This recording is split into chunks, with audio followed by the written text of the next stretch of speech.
బాగున్నారండి. కోనసీమ అనూష్ కిచెన్. నా ఛానల్ని మీరు తప్పకుండా సబ్స్క్రైబ్ చేసుకోండి. ఈరోజు నేను మీకు 2 వీడియోలు పెట్టానండి. గోదావరిలో యానం బ్రిడ్జ్ గోదావరి అంతా చూపించాను. అలాగే మురముళ్ళ బ్రిడ్జు ఊరికి ఆ పేరు ఎలా వచ్చిందో ఆ గోదావరి అంతా చూపించానండి.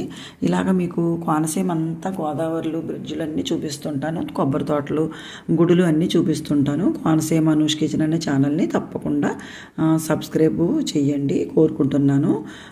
చూడండి, ముమ్మడివరం అండి ఇదంతా కూడాను. పోలీస్ స్టేషను దగ్గరగా అవి మహానుభావుల విగ్రహాలన్నీ ఉన్నాయి కదండి. కోనసీమ అంటేనే కొబ్బరి తోటలు కదండి. కొబ్బరి తోటలు లేకుండా కోనసీమే లేదు.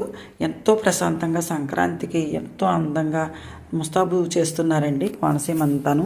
మీరంతా కూడా సంక్రాంతికి మా కోనసీమ వచ్చారంటే అసలైన సంక్రాంతి భోగి అంటే ఎలా ఉంటుందో మా కోనసీమలోనే ఉంటుందండి. అప్పుడు కూడా మీకు వీడియోలు పెడతాను. తప్పకుండా మీరు అందరు టూర్ చేసుకోవచ్చు, హోమ్ టూరు. ఈ వీడియోని మీకు నచ్చితే లైక్ చేయండి, షేర్ చేయండి, సబ్స్క్రైబ్ చేయండి.